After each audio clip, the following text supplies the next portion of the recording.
seul face aux éléments déchaînés. Le fracas de la houle subjugue les promeneurs venus de loin, immortaliser le moment. Comme ce couple de régions parisiennes, surpris par l'ampleur du phénomène des grandes marées. On vient toujours par plaisir dans le Nord et on avait oublié que c'était les grandes marées, donc c'est parfait. On voit un spectacle, un vrai spectacle. Un paysage méconnaissable, comme métamorphosé par la puissance des vagues. Ah, il y a sa moto là-bas, hein. Oh, ouais. Avec un coefficient de marée de 104 sur 120, même les habitués de la Côte d'Opale sont sous le charme. On a toujours un peu l'image des plages calmes et tout, mais quand il y a vraiment énormément de vent, comme on peut le voir là derrière, c'est spectaculaire et ça laisse des beaux souvenirs, oui.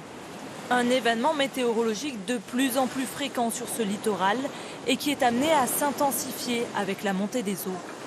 Le phénomène se renforce d'année en année, les dunes disparaissent à 800, etc. Donc bon, c'est à la fois spectaculaire et aussi un peu inquiétant quand même. Sur les falaises, le panorama se transforme en un tableau de Turner, devant lequel les amoureux de la nature restent en admiration. Vous appréciez le paysage ? Oui. Ah oui, et puis on est venu ici par tout hasard et puis quand on a vu les vagues, on a dit waouh, c'est incroyable. Moi j'ai surtout bien aimé parce qu'en fait il y avait de la mousse, donc ça venait vers moi, mais parfois j'essayais de les éviter. Des conditions idéales pour ces Belges venus se frotter à la grande marée. Il y a du bon vent et des grosses vagues, donc les deux ensemble font que ça va être chouette. Mais ça va être un peu sportif de passer les rouleaux, quoi.